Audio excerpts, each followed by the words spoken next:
ಇವತ್ತು ಪತ್ರಿಕಾಗೋಷ್ಠಿಯನ್ನು ಕರೆದ ಉದ್ದೇಶ ಕಳೆದ 9ನೇ ತಾರೀಕಿನ ದಿನ ಬಿಜಾಪುರದಲ್ಲಿ ವೀರರಾಣಿ ಚೆನ್ನಮ್ಮನ ಮೂರ್ತಿ ಅನಾವರಣ ಒಂದು ಕಾರ್ಯಕ್ರಮ ನಡೆಯಿತು. ಆ ಕಾರ್ಯಕ್ರಮ ಜಾತ್ಯತೀತವಾಗಿ ಪಕ್ಷಾತೀತವಾಗಿ ಭಾಳ ವ್ಯವಸ್ಥಿತವಾಗಿ ನಡೀತಿ. ನಾನು ಕೂಡ ಸಂತೋಷವನ್ನು ಪಡ್ತಾ ಇದ್ದೀವಿ, ಭಾರತೀಯ ಜನತಾ ಪಕ್ಷ ಕೂಡ. ಯಾಕಂದ್ರೆ ಭಾರತೀಯ ಜನತಾ ಪಕ್ಷದ ಭಾಳಷ್ಟು ಹಿರಿಯರು ಕೂಡ ಆ ಕಾರ್ಯಕ್ರಮದಲ್ಲಿ ಭಾಗಿಯಾಗಿದ್ದರು. ಆ ಮೂರ್ತಿಯನ್ನು ಕೊಡಲಿಕ್ಕೂ ಕೂಡ ಸಾಕಷ್ಟು ಅಲ್ಲಿ ಭಾರತೀಯ ಜನತಾ ಪಕ್ಷದ ಕೊಡುಗೆ ಕೂಡ ಇತ್ತು. ಒಟ್ಟಾಗಿ ಅದು ಕಾರ್ಯಕ್ರಮ ಯಶಸ್ವಿಯಾಗಿದೆ, ಭಾಳ ಸಂತೋಷ ವಿಷಯ. ಅದ್ರ ಜೊತೆಗೆ ನಮ್ಮ ರಾಜ್ಯದ ಮುಖ್ಯಮಂತ್ರಿಗಳು ಸನ್ಮಾನ್ಯ ಶ್ರೀ ಮುಖ್ಯಮಂತ್ರಿಗಳಂತ ಸಿದ್ದರಾಮಯ್ಯ ಸಾಹೇಬರು ಕೆಲವೊಂದು ಹೇಳಿಕೆಗಳನ್ನು ಕೊಟ್ಟು ಹೋಗಿದ್ದಾರೆ ವಿಜಯಪುರ ಜಿಲ್ಲೆಗೆ. ಮುಖ್ಯವಾಗಿ ಅವರು ಹೇಳಿದ್ದು ಬಿಜಾಪುರ ಜಿಲ್ಲೆಗೆ ಸರ್ಕಾರಿ ವೈದ್ಯ ಕಾಲೇಜ್ ಬಗ್ಗೆ ಮಾತನಾಡಿದ್ದಾರೆ. ಹಾವೇರಿ ನಡೆದಂಥ ಒಂದು ಸಮಾರಂಭದಲ್ಲಿ ಶಾಸಕರಾದಂಥ ಸಚಿವರಾದಂಥ ಶಿವಾಂತ್ ಪಾಲ್ರ ಮುಂದೆ ಹೇಳ್ತಕ್ಕಂಥ ಹೇಳಿಕೆಗೂ ಬಿಜಾಪುರಲ್ಲಿ ಬಂದ ಹೇಳಿಕೆಗೂ ಸ್ಪಷ್ಟತೆ ಇಲ್ಲ. ಅಲ್ಲಿ ಹೇಳಿಕೆ ಇಲ್ಲಿ ಬಂದು ಮಾಯ ಆಗಿತ್ತು. ಅವ್ರು ಏನು ಹೇಳಿದ್ರು ಅಂದ್ರೆ, ಬಿಜಾಪುರಕ್ಕೆ ಮುಂದಿನ ದಿನಮಾನಗಳಲ್ಲಿ ವೈದ್ಯ ಕಾಲೇಜ್ ಮಾಡೋಣ ಅಂತಕ್ಕಂಥ ಹೇಳಿಕೆ ಕೊಟ್ಟರು. ನಿಜವಾಗಿ ಕೂಡ ಇದು ಭಾಳ ನೋವಿನ ಸಂಗತಿ. ಅಲ್ಲಿ ಸ್ಪಷ್ಟತೆ ಇಲ್ಲ. ಅಲ್ಲಿ ಭಾಳಷ್ಟು ಬಿಜಾಪುರ ಜನ ವಿಜಯೋತ್ಸವ ಆಚರಿಸಿದರು. ಮುಂದಿನ ದಿನಮಾನದಲ್ಲಿ ಮಾಡ್ತಂದ್ರೆ ಅರ್ಥ ಏನದು? ಇದು ಚುನಾವಣೆಯ ಪ್ರಚಾರಕ್ಕಾಗಿ ಬಂದಿದ್ದೀರಾ ನೀವು ವಿಜಯಪುರಕ್ಕೆ? ಇಲ್ಲಿ ಆ ಹೋರಾಟದಲ್ಲಿ ವೈದ್ಯ ಕಾಲೇಜ್, ಸರ್ಕಾರಿ ವೈದ್ಯ ಕಾಲೇಜ್ ಬೇಕಂತ ಬಿಜಾಪುರ ಹಿತೈಷಿಗಳ ಹೋರಾಟಗಾರರು ಯಾವ ರೀತಿ ಹೋರಾಟ ಮಾಡ್ತಾರಂದ್ರೆ, ಪ್ರತಿ ಹಂತದಲ್ಲಿ ಕೂಡ ಬಿಜಾಪುರ ಜಿಲ್ಲೆಯ ರೈತರಿಗಿರ್ಬೋದು, ಕಾರ್ಮಿಕರಿಗಿರ್ಬೋದು, ಜನಸಾಮಾನ್ಯರಿಗಿರ್ಬೋದು, ಯಾರಿಗಾದರೂ ಅನ್ಯಾಯ ಆದಾಗ ಹೋರಾಟ ಮಾಡಿ ಯಶಸ್ವಿಯಾದಂಥ ಹೋರಾಟಗಾರರು. ಅವರಲ್ಲಿ ವೈಯಕ್ತಿಕ ಬೇಡಿಕೆ ಏನೂ ಇರೋದಿಲ್ಲ. ಅವರು ವಕಫ್ ಹೋರಾಟದಲ್ಲಿ ಕೂಡ ಆ ರೈತರ ಪಾಣಿಲಿದ್ದಂಥ ವಕಫನ್ನು ತೆಗಿಬೇಕಾದ್ರೆ DC ಆಫೀಸ್ ಮುಂದೆನೇ ಟೆಂಟ್ ಹೊಡೆದಿದ್ರು ಅವರು. ರಾತ್ರಿ 12:30 1 ಗಂಟೆಗೆ ADC ಅವರು ಬಂದು DC ಆಫೀಸ್ ತೆಗೆದು ಆ ಪಾಣಿಯಲ್ಲಿ ವಕಫ್ ತೆಗೆದು ತೋರಿಸಿದಾಗ ಹೋರಾಟ ಬಿಟ್ಟಂಥ ಹೋರಾಟಗಾರರು ಅವ್ರು ಗುಂಡಾಗಳಲ್ಲ. ಇವತ್ತು ಮಾನ್ಯ ಮುಖ್ಯಮಂತ್ರಿಗಳು ವಿಜಯಪುರಕ್ಕೆ ಬರ್ತೀರಂದ್ರೆ ಅದು ವಿಶೇಷವಾಗಿ ವೀರರಾಣಿ ಕಿತ್ತೂರ ಚೆನ್ನಮ್ಮನ ಮೂರ್ತಿ ಅನಾವರಣಕ್ಕೆ ಬರ್ತೀರಂದ್ರೆ ಆ ತಾಯಿ, ಆ ದೇವತೆ ತನ್ನ ಹೋರಾಟದ ಮೂಲಕ ಬ್ರಿಟಿಷರಿಗೆ ಸಿಂಹ ಸ್ವಪ್ನ ಆಗಿದ್ಲು. ಹೋರಾಟಕ್ಕೆ ನ್ಯಾಯ ಕೊಟ್ಟವರು. ಆ ಸಂದರ್ಭದಲ್ಲಿ ನೀವು ಮುಖ್ಯಮಂತ್ರಿ ಬಂದವರು ಆ ಹೋರಾಟಗಾರ ಬಗ್ಗೆ ಒಳ್ಳೆಯ ಮಾತುಗಳಾಡಿದ್ರಂದ್ರೆ, ಅವರಿಗೆ ನ್ಯಾಯ ಕೊಟ್ಟಿದ್ರಂದ್ರೆ ನಿಮಗೊಂದು ಹೆಸರು ಬರ್ತಿತ್ತು. ಇಲ್ಲಿಬ್ಬರು ಸಚಿವರಿದ್ದೀರಿ, 5 ಮಂದಿ ಕಾಂಗ್ರೆಸ್ ಶಾಸಕರಿಗೆ ಏನು ಮಾಡಕತ್ತೀರಿ ನೀವು? ಬಿಜಾಪುರ ಜಿಲ್ಲೆಯ ಜನರ ಮತವನ್ನು ಪಡೆದು ನೀವು ಆರಿಸಿ ಬಂದಿಲ್ಲ, MLA ಆಗಿಲ್ಲ, ಮಂತ್ರಿ ಆಗಿಲ್ಲ ಅಂದರೆ ಬಿಜಾಪುರ ಜನತೆಯ ಬಗ್ಗೆ ನಿಮಗೆ ಕಳಕಳಿ ಇಲ್ಲನು? ಇವತ್ತು ಭಾಳ ನೋವಿನ ಸಂಗತಿ ಅದ. ಆ ಹೋರಾಟಗಾರರ ಬಗ್ಗೆ ಕಿಂಚಿತ್ತು ಅವರಿಗೆ ಗೌರವ ಇಲ್ಲ. ಅವರ ಬಗ್ಗೆ ಆದಂಥ ಅನ್ಯಾಯದ ಬಗ್ಗೆ ಅವರು ಚರ್ಚೆ ಮಾಡ್ತಾ ಇಲ್ಲ. ನಾನು ಕೂಡ ಮೊದಲು ಪರ್ಸ್ಮೆಂಟ್ ಹೇಳಿದ್ದೆ ನಮ್ಮ ಬಿಜಾಪುರ ಉಸ್ತುವಾರಿ ಮಂತ್ರಿಗಳಿಗೆ, MB ಪಾಟೀಲ್ ಸಾಹೇಬ್ರಿಗೆ ಹೇಳಿದ್ದೆ ನಾನು, ನೀವು 9ನೇ ತಾರೀಕಿಗೆ ಮುಖ್ಯಮಂತ್ರಿ ಬರುವಂಥ ಸಂದರ್ಭದಲ್ಲಿ ಅವರಿಗೆ ನೀವು ಆ ಟೆಂಟ್ಗೆ ಬಂದು ಅವ್ರಿಗೆ ನ್ಯಾಯ ಕೊಡಬೇಕು ಅಂತ ಹೇಳಿದಾಗ ಅದನ್ನು ರಾತಾರಾತ್ರಿ ಹೆಂಡು ಕಿತ್ತು ಹೋಗಿದ್ರಿ. ಹೋರಾಟಗಾರರಿಗೆ ಹತ್ತಿಕ್ತ ಕೆಲಸ ಮಾಡಿಸಿದ್ರಿ. ಇವತ್ತು ನಾವು ಕೂಡ ಭಾರತೀಯ ಜನತಾ ಪಕ್ಷ ಇದು ರಾಜಕೀಯ ಆಗಬಾರ್ದು, ಭಾಳ ದೂರ ಇದ್ದು ನಾವು. ಆದರೆ ಇವತ್ತು ಹೋರಾಟಗಾರರ ಬಗ್ಗೆ ನಮಗೆ ಭಾಳ ನೋವಿದೆ. ನನಗೆ ಅಷ್ಟು ನಮ್ಮ ಭಾರತೀಯ ಜನತಾ ಪಕ್ಷ ಅಷ್ಟೇ ಅಲ್ಲ, ಇಡೀ ವಿಜಯಪುರ ಜಿಲ್ಲೆಯ ಜನಸಾಮಾನ್ಯ ಜನ ಸ್ತೋಮಕ್ಕೆ ಒಳಗೆ ಜನ ಮರಗ್ತಾ ಇದ್ದಾರೆ ನಿಮ್ಮ ಹೆಸರಿನ ಮೇಲೆ, ಕಾಂಗ್ರೆಸ್ ಸರ್ಕಾರ ಹೆಸರಿನ ಮೇಲೆ. ಅವರಿಗೆ ಬಿಡುಗಡೆ ಮಾಡ್ತಕ್ಕಂಥ, ಅವ್ರ ಬಗ್ಗೆ ಒಳ್ಳೆಯ ಮಾತನಾಡ್ತಕ್ಕಂಥ ಒಂದು ಮಾತು ಕೂಡ ಕಾಂಗ್ರೆಸ್ ಸರ್ಕಾರದಲ್ಲಿ ಬರ್ತಾ ಇಲ್ಲ. ಆದ್ದರಿಂದ ನಾವಿವತ್ತು ಸ್ಪಷ್ಟ ನಿಲುವು ಭಾರತೀಯ ಜನತಾ ಪಕ್ಷ ಆ ಹೋರಾಟಗಾರರ ಪರ, ಮೊದಲು ಹೋರಾಟಗಾರರ ಪರ ನ್ಯಾಯ ಕೊಡಬೇಕಾಗಿತ್ತು. ನಮಗೆ ಮೆಡಿಕಲ್ ಕಾಲೇಜ್ 2ನೇ ಭಾಗ ತೊಗೊಂಡು ಅದು ನಾವೀಗ ನೀವಂತರೂ ಕೊಟ್ಟಂತ ಹೇಳಿಕೆ ಹೆಂಗದ ಅಂದ್ರೆ ಆ ಗೋಡೆ ಮೇಲೆ ದೀಪ ಇಟ್ಟ ಹಂಗೆ ಹೇಳಿಕೆ ಕೊಡ್ತೀರಿ, ಮಾತಾಡ್ತೀರಿ.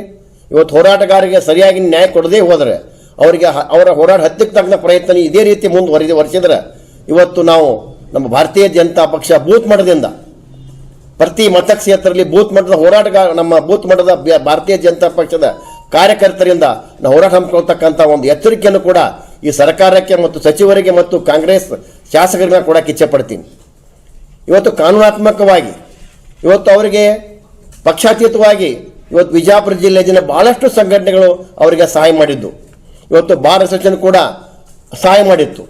ಇವತ್ತು ಬಾರ್ ಅಸೋಸಿಯೇಷನ್ ಅಧ್ಯಕ್ಷರು DG ಬಿರಾದ್ ವಕೀಲರು ಕೂಡ ಅವರು ಭಾರತೀಯ ಜನತಾ ಪಕ್ಷದ ರೈತ ಮೋರ್ಚಾದ ಒಬ್ಬರು ಕಾರ್ಯದರ್ಶಿ ಆಗಿದ್ದರಿಂದ ಕಾನೂನಾತ್ಮಕವಾಗಿ ಹೋರಾಟ ಮಾಡಬೇಕು ಅಂತಕ್ಕಂಥ ಅವರಿಗೆ ಕೂಡ ನಾವು ಮನವಿ ಮಾಡಿದ್ದೀವಿ. ಅವರು ಕಾನೂನಾತ್ಮಕವಾಗಿ ಹೋರಾಟಗಾರರನ್ನ ಯಾವ ರೀತಿ ಅವರನ್ನು ಹೊರಗೆ ತರಬೇಕು, ಅವರನ್ನು ಮತ್ತೆ ಮುಂದಿನ ಬಿಜಾಪುರ ಜಿಲ್ಲೆಯ ಸಮಸ್ಯೆಗಳಿಗೆ ಹೋರಾಟಕ್ಕೆ ಶಕ್ತಿ ತುಂಬಬೇಕಂತ ಕೆಲಸ ನ್ಯಾಯಯುತವಾಗಿ ಬಾರ್ ಅಸೋಸಿಯೇಷನ್ ಮಾಡ್ತಾ ಇದ್ದಾರೆ. ನಾವು ಕೂಡ ಭಾರತೀಯ ಜನತಾ ಪಕ್ಷ ಇನ್ನೇ ಅದು ಹೋರಾಟಕ್ಕೆ ನಿಲ್ತಕ್ಕಂಥ ಒಂದು ಸಂದರ್ಭ ಇದೆ. ಒಟ್ಟಾರೆ ಕಾಂಗ್ರೆಸ್ ಸರ್ಕಾರ ಇವತ್ತು ಏನು ಹೇಳ್ತದೆ ಗೊತ್ತಾಗ್ತಾ ಇಲ್ಲ. ಇವತ್ತು ಇನ್ನೊಂದು ವಿಷಯ, ಬಿಜಾಪುರ ಶಾಸಕರು ಬಸನಗೌಡ ಪಾಟೀಲರು ಕೂಡ ಈ ಜನಸ್ಪಂದನೆ ಹೆಚ್ಚಾಗ್ಯದ. ಅವ್ರಿಗೊಂದು ಫ್ಲೈಓವರ್ ಕೇಳಿದಾಗ ಕೂಡ ಸಾಕಷ್ಟು ಭಾರತೀಯ ಜನತಾ ಪಕ್ಷ ಸರ್ಕಾರ ಇದ್ದಾಗ BS ಯಡಿಯೂರಪ್ಪನ ಮುಖ್ಯಮಂತ್ರಿ ಇದ್ದಾಗ ನಗರ ಶಾಸಕರಿಗೆ ಸಾಕಷ್ಟು ಅನುದಾನ ಕೊಟ್ಟರು. ಆ ದುರ್ದೈವ ಇವತ್ತು ನಗರ ಶಾಸಕರ ಪರಿಸ್ಥಿತಿ ಕೂಡ ನೋಡಿದಾಗ ನಮಗೆ ನೋವಾಯ್ತು. ನಿನ್ನೆ ಅವರ ಕೇಳಿದಂಥ ಒಂದು ಬೇಡಿಕೆ ಕೂಡ ಮುಖ್ಯಮಂತ್ರಿ ಕೊಟ್ಟಂಥ ಉತ್ತರ ಅದು ಅತಂತ್ರ ಇತ್ತು, ಅದು ಪರಿಪೂರ್ಣ ಇಲ್ಲ. ಈಗ ಬರ್ತಕ್ಕಂಥ ಬಜೆಟ್ನಲ್ಲಿ ಈ ಸರ್ಕಾರಿ ವೈದ್ಯ ಕಾಲೇಜು ಮತ್ತು ಈ ಫ್ಲೈಓವರ್ ಬಗ್ಗೆ ಅದಕ್ಕೆ ನಾನು ಅನುಮೋದನೆ ಕೊಡ್ತೀನಿ ಅಂತಕ್ಕಂಥದ್ದು, ಅದಕ್ಕೆ ನಾನು ಬಜೆಟ್ ನೀಡ್ತೀನಿ ಅಂತಕ್ಕಂಥ ಸ್ಪಷ್ಟ ಮಾತನೇ ಇಲ್ಲ ಅದರಲ್ಲಿ. ಈ ರೀತಿ ಒಟ್ಟಾಗಿ ಕಾಂಗ್ರೆಸ್ ಸರ್ಕಾರ ಬಡವರ ಬಗ್ಗೆ ಕಳಕಳಿ ಇಲ್ಲ. ಇವತ್ತು ಹಿಂದೂಗಳ ಬಗ್ಗೆ ಕೂಡ ಭಾಳ ಒರಟು ನೀತಿಯಿಂದ ವರ್ತಿಸ್ತಾ ಇದೆ. ಇವತ್ತು ಆ PPP ಹೊಡೆದಲ್ಲಿ ಸ್ವಾಮಿಗಳಿಗೆ ಆದಂಥ ಅನ್ಯಾಯ ನೋಡಿದಾಗ ಭಾಳ ನೋವಾಗ್ತೈತಿ. ಆದರೆ ಅವರು ಕೇಳ್ತಾರ ಕಪಾಳ ಮೋಕ್ಷ ಸರಿನಾ ಅಂತಕ್ಕಂಥದ್ದು. ಕಪಾಳ ಮೋಕ್ಷ ಮಾಡಿ ಸರಿಯಲ್ಲ. ಯಾಕಂದ್ರೆ ಪೊಲೀಸ್ ಇರ್ಬೋದು ಅಥವಾ ಬಿನ್ ರೇಷ್ಮೆ ಇರ್ಬೋದು, ಕಪಾಳ ಮೋಕ್ಷ ಮಾಡಿ ತಪ್ಪಿರ್ಬೋದು. ಆದ್ರೆ ಬಂದಂಥ ಪೊಲೀಸ್ ಅಧಿಕಾರಿಗಳು ಬಿನ್ ರೇಷ್ಮೆ ಬಂದು ಕೂಡ ತಪ್ಪಿಲ್ಲ. ಈ ರೀತಿ ಬಿನ್ ರೇಷ್ಮೆ ಬಂದು ಅವ್ರಿಗೆ ಯಾಕೆ ಅವ್ರಿಗೆ ಕಪಾಳ ಮೋಕ್ಷ ಮಾಡ್ತಕ್ಕ ಸನ್ನಿವೇಶ ಕ್ರಿಯೇಟ್ ಆಗ್ತಕ್ಕಂಥದ್ದು ಅದು ನಮಗೆ ಗೊತ್ತಿಲ್ಲ. ಅವರು ಗುರುಗಳು ಹೊರಗೆ ಬಂದ ತಕ್ಷಣ ಅವರು ತಮಗೆ ಅದನ್ನ ವಿಷಯವನ್ನು ಕ್ಲಿಯರ್ ಮಾಡ್ತಾ ಇದ್ದಾರೆ. ಕನೇರ್ ಗುರುಗಳಿಗೆ ಕೂಡ ಯಾವ ರೀತಿ ನೀವು ಅನ್ಯಾಯ ಮಾಡಿದ್ರಿ, ಹಿಂದೂ ಸ್ವಾಮಿಗಳಿಗೆ ಇವತ್ತು ನೀವು ಅನ್ಯಾಯ ಮಾಡ್ತಾ ಇದ್ದೀರಿ. ಹೋರಾಟ ಜೊತೆಗೆ ಇವತ್ತು ನೋಡಿದಾಗ ಹುಬ್ಬಳ್ಳಿಯಲ್ಲಿ ಒಬ್ಬ ದಲಿತ ಹೆಣ್ಣು ಮಗಳಿಗೆ ವ್ಯವಸ್ಥೆಗೊಳಿಸಿ ಗ್ಯಾರಂಟಿ ಕೊಡ್ತೀನಿ ಹೆಣ್ಮಕ್ಳಿಗೆ ವ್ಯವಸ್ಥೆಗೊಳಿಸಿ ಇವತ್ತು ನಿಮ್ಮ ಇಲಾಖೆಯನ್ನು ಬಳಸ್ಕೊಂಡ್ರಿ. ಈ ರೀತಿ ಜನಾರ್ದನ್ ರೆಡ್ಡಿ ಅವರ ಎಕ್ಸಾಂಪಲ್ ತಗೊಂಡು ಕೂಡ ಆ ಜನಾರ್ದನ್ ರೆಡ್ಡಿಯ ಮನೆ ಮೇಲಾದಂಥ ಇವತ್ತು ಗುಂಡಾಗಿರಿನ ಪ್ರವೃತ್ತಿ ನೋಡಿದಾಗ ಇವತ್ತು ಕಾಂಗ್ರೆಸ್ ಸರ್ಕಾರ ಎಲ್ಲಿವರೆಗೆ ಇರ್ತೈತೆ ಅಂದ್ರೆ ಒಟ್ಟು ಗುಂಡಾಗಿರಿಗೆ ಪ್ರೋತ್ಸಾಹ ಕೊಡ್ತಕ್ಕಂಥ ಇದು ಭಾಳ ಒಂದು ಕೆಟ್ಟ ಪರಿಸ್ಥಿತಿ ಈ ಕಾಂಗ್ರೆಸ್ ಸರ್ಕಾರ ನಡೆದಿದೆ ಅಂತ ಹೇಳಕ್ ಬರ್ತೀನಿ. ಇನ್ನೊಂದು ವಿಷಯ, ಮುಖ್ಯ ವಿಷಯ, ಇವತ್ತು ಖರೀದಿ ಕೇಂದ್ರಗಳ ಬಗ್ಗೆ, ರೈತರಿಗೆ ಬೇಕಾದಂಥ ಖರೀದಿ ಕೇಂದ್ರಗಳು ಮೆಕ್ಕೆಜೋಳ ಮತ್ತು ತೊಗರಿ. ಇವತ್ತು ಮೆಕ್ಕೆಜೋಳ ತೊಗರಿ ಖರೀದಿ ಕೇಂದ್ರಗಳು ಈಗ ಮೊದಲೇ ಪ್ರಾರಂಭ ಆಗಬೇಕಾಗಿತ್ತು, ಇನ್ನೂ ಖರೀದಿ ಕೇಂದ್ರಗಳು ಪ್ರಾರಂಭ ಆಗಿಲ್ಲ. ಆ ರೈತರು ಬೆಳೆದಂಥ ಬೆಳೆಯನ್ನು ಶೇಖರಣೆ ಮಾಡೋಕ್ಕಾಗೋದಿಲ್ಲ. ಅದೊಂದು ಫ್ರಿಜ್ನಲ್ಲೋ ಅಥವಾ ಒಂದು ಮನೆಯಲ್ಲಿ ಇಡೋಕ್ಕಾಗೋದಿಲ್ಲ ಅದನ್ನು. ಯಾಕೆ ಮೊದಲಿನ ಕಾಲದಲ್ಲಿ ದೊಡ್ಡ ದೊಡ್ಡ ಮನೆಗಳು ಇರ್ತಿದ್ದು, ಈಗ ಆ ವ್ಯವಸ್ಥೆ ಇಲ್ಲ. ಯಾವ ಹಳ್ಳಿಗಳಲ್ಲಿ ಕೂಡ ಸ್ಟೋರೇಜ್ ಮಾಡ್ತಕ್ಕಂಥ ವ್ಯವಸ್ಥೆ ಇಲ್ಲ. ಎಲ್ಲ ರೈತ ಬೆಳೆದಂಥ ಬೆಳೆಯನ್ನು ಮಾರ್ಕೆಟಿಗೆ ಕೊಟ್ಬಿಟ್ಟಿದ್ದಾರೆ. ಇವತ್ತು ಇನ್ನೂ ಖರೀದಿ ಕೇಂದ್ರ ನೀವು ಪ್ರಾರಂಭ ಆಗ್ತಾ ಇಲ್ಲ. ಸುಮಾರು 1,20,00,000 ಸುಮಾರು ಇಲ್ಲಿ ಮೆಕ್ಕೆಜೋಳ ಬೆಳೀತದ. ನೀವು ಹೇಳ್ತೀರಿ 2,60,000 ತಗೋತ ಕೇಳಕತ್ತೀರಿ, ಬರೀ ತಗೊಳಕತ್ತಿಲ್ಲ, ಖರೀದಿ ಮಾಡ್ತಾ ಇಲ್ಲ. ಇವತ್ತು ತೊಗರಿ ಖರೀದಿ ಕೇಂದ್ರಗಳು ಕೂಡ ಅದು ಪರಿಪೂರ್ಣ ಕೇಂದ್ರ ಸರ್ಕಾರ ತೊಗೊಂಡ್ಬಿಡ್ತೈತಿ. ಬರೀ ಖರೀದಿ ಮಾಡಿ ಕೊಡೋ ಕೆಲಸ ನಿಮ್ಮದು. ಕಳೆದ ವರ್ಷ 7,450 ರೂಪಾಯಿ ಕೇಂದ್ರ ಕೊಟ್ಟರೆ 550 ರೂಪಾಯಿ ರಾಜ್ಯ ಕೊಡ್ತಿತ್ತು. ಈ ಸಲ ಅದು ಇಲ್ಲ.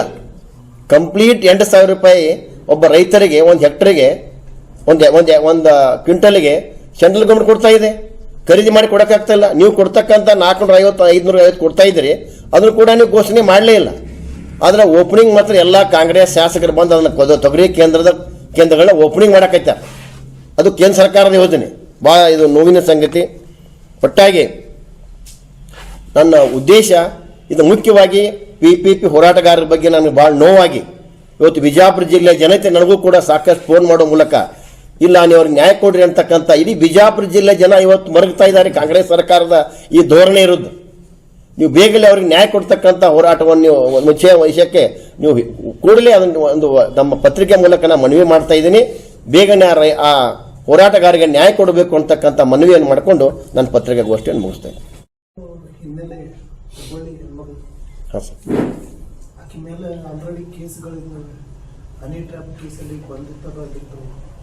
ಸರ್ ಹನಿ ಟ್ರ್ಯಾಪ್ ಕೇಸ್ನಲ್ಲಿ ಇದ್ರೆ ಕೇಸ್ ಇರಲಿ. ಇಲ್ಲ ನೋಡ್ರಿ, ಅದ್ರದ್ದು ನಾನು ಹೇಳೋದು ಹೆಣ್ಮಗಳ ವ್ಯವಸ್ಥೆಗೊಳಿಸೋದನ್ರಿ ಅದಕ್ಕೆ ಬೇರೆ ರೂಪ ಇರೋದಿಲ್ಲ. ಯಾರು ಸ್ಪಷ್ಟಪಡಿಸಿದ್ದಾರೆ? ಹೆಣ್ಮಗಳು ತಾನೇ ತನ್ನ ಶರದನ್ನ ತೆಗೆದು ಇದು ಮಾಡಿ ವ್ಯವಸ್ಥೆ ಆಗಿದ್ದು ತಾನೇ ಅನ್ನೋದನ್ನ ಪೊಲೀಸರು ಸಾಬೀತುಪಡಿಸಿದ್ದಾರೆ. ಸಾಬೀತುಪಡಿಸಿದ್ರ ಅದಕ್ಕೆ ನಾನು ನೋವು ವ್ಯಕ್ತಪಡಿಸ್ತೀನಿ. ಕ್ಲಿಯರ್ ಇದೆ ಅದು. ಆಮೇಲೆ ಆ ಹೆಣ್ಮಗಳ ಹಿನ್ನೆಲೆ ಕೂಡ ಇದು ರೌಡಿ ಸೀಟು ಎಲ್ಲಾನು ಇದೆ ಸರ್. ಅವೆಲ್ಲ ಕೋರ್ಟಲ್ಲಿ ಕೇಸ್ ಇರ್ತದ, ನಡೀತಿರ್ತದ. ಅವತ್ತು ಆ ರೀತಿ ಅವ್ರನ್ನ ಎಳೆದಾಡ್ತಕ್ಕಂಥದ್ದು, ಜಗ್ಗಾಡ್ತಕ್ಕಂಥದ್ದು, ಪೊಲೀಸರು ಅವರನ್ನ ಮಧ್ಯರಾತ್ರಿಯಲ್ಲಿ ಕರ್ಕೊಂಡು ಹೋಗ್ತಕ್ಕಂಥ ಇದು ಯಾವ ನ್ಯಾಯ ಸರ್? ಇದು ಯಾವ ನ್ಯಾಯ? ಈಗ ಅಧ್ಯಕ್ಷರೇ, PPP ಹೋರಾಟಗಾರರು ಈಗ ಅನೌನ್ಸ್ ಆಗಿದೆ, ಹಾವೇರಿಯಲ್ಲಿ ಅನೌನ್ಸ್ ಆಗಿದೆ, ವಿಜಯಪುರದಲ್ಲಿ ಅನೌನ್ಸ್ ಮಾಡಿದ್ರೆ ಇದನ್ನು ಮತ್ತೆ ಏನು PPP ಅಲ್ಲ ಸರ್. PPP ಹೋರಾಟಗಾರರು ಅನೌನ್ಸ್ ಹಾವೇರಿಯಲ್ಲಿ ಯಾವ ರೀತಿ ಅವತ್ತು ಅದನ್ನ ಶಂಕುಸ್ಥಾಪನೆ ಮಾಡಿದ್ರು? ಸರ್ಕಾರದ ಮುಖ್ಯಮಂತ್ರಿಗಳು ಹೇಳಿದಾರಲ್ಲ ಅಧಿಕೃತವಾಗಿ, ಮತ್ತೆ ಇನ್ಯಾಂಗ್ ಬೇಕು ಹೇಳಿ? ಅಲ್ಲ, ಅಧಿಕೃತವಾಗಿ ಏನ್ ಹೇಳಿದಾರೆ ಸರ್? ಮುಂದಿನ ದಿನಮಾನದಲ್ಲಿ ಹೇಳ್ತಾ ಇದಾರೆ ಅವರು. ಮುಂದಿನ ದಿನಮಾನ ಅಂದ್ರೆ ಯಾವಾಗ? ಯಾವಾಗಾರ ಆಗ್ಬೋದು ಮುಂದಿನ ದಿನ. ಯಾವಾಗಂದ್ರೆ ನೀವು ಇರೋದಿಲ್ಲ, ಸ್ವಲ್ಪ ದಿವಸದಲ್ಲಿ ಹೋಗ್ತಾ ಇದ್ರಿ ಈಗ ಮನೆಗೆ. ಮನೆಗೆ ಹೊಂಟಿದ್ರಿ, ಈಗ ಮನೆಗೆ ಹೋಗುದ್ರಾಗ ನೀವು ಈಗ ಮಾಡಿದ್ರೆ ನಿಮ್ಗೊಂದು ಈ ಕೊನೆ ಹಂತದಲ್ಲಿ ಇವತ್ತು ಮುಖ್ಯಮಂತ್ರಿ ಕೊನೆ ಹಂತದಲ್ಲಿ ಇದ್ರಿ ನೀವು. ಮುಂದೆ ನಿಮ್ಗೆ ಅವಕಾಶ ಸಿಗುತ್ತಲ್ಲ ಗೊತ್ತಿಲ್ಲ. ಇಂಥ ಅವಕಾಶದಲ್ಲಿ ಬಿಜಾಪುರ ಜನತೆಗೆ ನೀವು ಈ ಮಟ್ಟಕ್ಕೆ ಬರಬೇಕಾದ್ರೆ ಮುಖ್ಯಮಂತ್ರಿಗಳು ಇವತ್ತು ರಾಜ್ಯದ ಮುಖ್ಯಮಂತ್ರಿ ಆಗ್ಬೇಕಾರ ಬಿಜಾಪುರ ಜಿಲ್ಲೆ ಜನತೆ ಅವ್ರಿಗೆ ಕೊಡಿಕೆ ಕೊಟ್ಟಿದ್ದಾರೆ. ಆ ಬಿಜಾಪುರ ಜಿಲ್ಲೆ ಜನತೆಗೆ ನೀವು ನಿನ್ನೆ ಬಂದಂಥ ಕಾರ್ಯಕ್ರಮದಲ್ಲಿ ನೀವು ಮೋಸದ ಮಾತುಗಳು ಆಡೋಗಿದ್ದೀರಿ. ಅಲ್ಲಿ ಕ್ಲಿಯರ್ ಕಟ್ ಏನೂ ಇಲ್ಲ ಸರ್. ನೋಡ್ರಿ, ನಾವು ಕ್ರೆಡಿಟ್ ತಗೋಬೇಕಾಗಿತ್ತಂದ್ರೆ ಇವತ್ತು ನಮಗೂ ನೋವಾಗ್ಯದ. ಅವತ್ತು ಹೋರಾಟಕ್ಕೆ ನಾವು ಹೋಗ್ಬೇಕಾಗಿತ್ತು ಅಂತ ಸಾಧ್ಯತೆ. ಅವ್ರ ಮನೆಗೆ ಉಸ್ತುವಾರಿ ಮಂತ್ರಿ ಮನೆಗೆ ಅವತ್ತು ಅವರು ಹೋಗಿದ್ರಂದ್ರೆ ನಾವು ಕ್ರೆಡಿಟ್ ತಗೋಬಾರ್ದ ದೇಶದಲ್ಲಿ ಹೋಗಿಲ್ಲ. ಅವತ್ತು ನಾವು ಸಾಕಷ್ಟು ಅವ್ರ ವೇದಿಕೆಗೆ ಹೋಗಿದ್ದೀವಿ. ವೇದಿಕೆಗೆ ಹೋದಾಗ ನಾವು ಭಾರತೀಯ ಜನತಾ ಧ್ವಜ ತೆಗೆದು ಹೋಗಿದ್ದೀವಿ. ಅವತ್ತು ರಾತ್ರಿ ಟೆಂಟ್ ಕೇಳ್ತಕ್ಕಂಥದ್ದು ಏನು ಅವಶ್ಯಕತೆ ಐತಿ ಅವರಿಗೆ? ಅವ್ರೇನು ಗುಂಡಾಗಳ? ಅವ್ರು ಮಾಡಿದ ಸಾಧನೆಗಳನ್ನು ಮತ್ತೆ ಅವ್ರು ಹೇಳ್ತಕ್ಕಂಥದ್ದು ಇಲ್ಲ, ಅವ್ರು ಶಿವಾಂತ್ ಪಾಂಡೆ ಕುಣಿಸಿದ ಕೆಲವೊಬ್ರು ಹೇಳ್ತಾರ. ಇದೆಲ್ಲ ಹೇಳಿಕೆಗಳ ನಿಮಗೆ ಉತ್ತರ ಇವು? ಅವ್ರು ಯಾರು ಶಿವಾಂತ್ ಪಾಂಡ್ರಿಗೆ ಸಂಬಂಧ ಇಲ್ಲ, ಯಾರು ಭಾರತೀಯ ಜನತಾ ಪಕ್ಷ ಸಂಬಂಧ ಇಲ್ಲ, ಆ ಕಾಂಗ್ರೆಸ್ ಪಕ್ಷಕ್ಕೆ ಸಂಬಂಧ ಇಲ್ಲ. ಅವ್ರು ನಿರಂತರ ಹೋರಾಟಗಾರರು. ಅವ್ರು ಬಿಜಾಪುರ ಜಿಲ್ಲೆಗೆ ಆ ಟೀಮ್ ಅದು ಭಾಳ ಒಳ್ಳೆಯ ಟೀಮ್ ಅದು. ನಾನು ಭಾಳಷ್ಟು ಅವರನ್ನು ಆ ಗೌರವದಿಂದ ಕಾಣ್ತೀನಿ ಅವ್ರು. ಯಾಕಂದ್ರೆ ಪ್ರತಿ ಹಂತದಲ್ಲೂ ಕೂಡ ನ್ಯಾಯ ಕೊಡ್ತಕ್ಕಂಥ ಪ್ರಾಮಾಣಿಕ ಪ್ರಯತ್ನ ಜಿಲ್ಲೆಗೆ ಮಾಡ್ತಾ ಇದ್ದಾರೆ ಅವರು. ಈಗ ಅವ್ರ ಮೇಲೆ 109 ಹಾಕಿ ಒಳಗಡೆ ಇದು ಮಾಡಿದರೆ ಅದು ಕಾನೂನಾತ್ಮಕವಾಗಿ ಇರ್ತಕ್ಕಂಥ ಪ್ರಕ್ರಿಯೆ. ಅದಕ್ಕೆ ಟೈಮ್ ಹಿಡಿತದೆ. ಅದಕ್ಕೆ ನ್ಯಾಯಾಲಯ ಜಾಮೀನು ಕೊಡಬೇಕಾಗತ್ತೆ. ಅದು ಕೇಸ್ ಹಿಂದಕ್ಕೆ ತಗೋಬೇಕು. ಹೆಂಗೆ ಯಾವ ಸರ್? ನೋಡ್ರಿ, ಕಾನೂನಾತ್ಮಕವಾಗಿ ನಾ ಆಗಲೇ ಹೇಳಿದಾಗೆ ನಮ್ಮ ಭಾರತ ಅಸೋಸಿಯೇಷನ್ ಅಧ್ಯಕ್ಷರಾದಂಥ DG ಬಿರಾದರ್ ವಕೀಲರು ಅದೇ ಆದಂಥ ಟೀಮ್ ಇದೆ. ಅದು ವಕೀಲರು ಅವರಿಗೆ ಕೂಡ ನೋವಾಗಿದೆ. ಇಡೀ ಭಾರತ ಅಸೋಸಿಯೇಷನ್ ಕೂಡ ಇವತ್ತು ಈ ಮಾಡಿದಂಥ ಕೃತ್ಯ ಭಾಳ ನೋವನ್ನು ತಂದಿದೆ ಅದು. ಯಾಕಂದ್ರೆ ಹಾಕಿದಂಥ ಕಲಮ್ ನೋಡಿದಾಗ ಆ ಕಲಮ್ ಅವಕ್ಕೆ ಸಂಬಂಧ ಇಲ್ಲ. ನೀವು ಇಲ್ಲಿ ಎಂಥ ಗುಂಡಾಗಳಿಗೆ ನೀವು ಪ್ರಚೋದನೆ ಕೊಡ್ತೀರಿ, ಆದರೆ ಈ ಹೋರಾಟಗಾರರಿಗೆ ನ್ಯಾಯ ಕೊಡ್ತಕ್ಕಂಥ ಆ ದೇವರುಗಳ ಬಿಜಾಪುರ ದೇವರುಗಳವರು, ಆ ದೇವರುಗಳಿಗೆ ಕೊಡ್ತಕ್ಕಂಥ ಶಿಕ್ಷೆ ಏನ್ರಿ ಇದು ನೀವು ಮಾಡ್ತಕ್ಕಂಥದ್ದು? ನಾವು ಉಸ್ತುವಾರಿ ಮಂತ್ರಿಗಳಿಗೆ ಇನ್ನೂ ಕೂಡ ಮನವಿ ಮಾಡ್ತಾ ಇದ್ದೇನೆ, ನೀವು ಈ ವರ್ತನೆಯಿಂದ ಹೊರಗೆ ಬರ್ರಿ, ಬಿಜಾಪುರ ಜಿಲ್ಲೆ ಜನತೆಗೆ ನ್ಯಾಯ ಕೊಡ್ತಕ್ಕಂಥ ಕೆಲಸ ಮಾಡ್ರಿ ಅಂತಕ್ಕಂಥ ನಾ ಭಾರತೀಯ ಜನತಾ ಪಕ್ಷದ ಜಿಲ್ಲಾಧ್ಯಕ್ಷನಾಗಿ ಕೂಡ ಅವ್ರನ್ನ ಮನವಿ ಮಾಡ್ತಾ ಇದ್ದೇನೆ.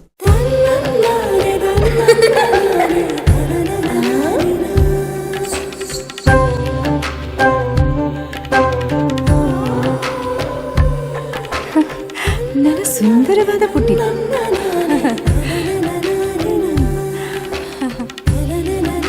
ಪಾಪಾ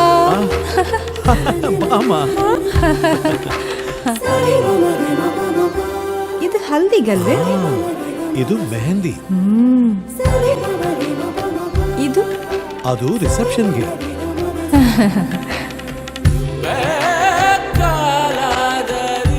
ಯಾವುದಕ್ಕೆ?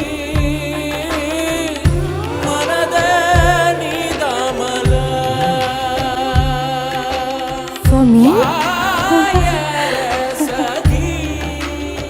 Sultan Diamonds and Gold. Your life, your moments. Treasure the golden moments of your life.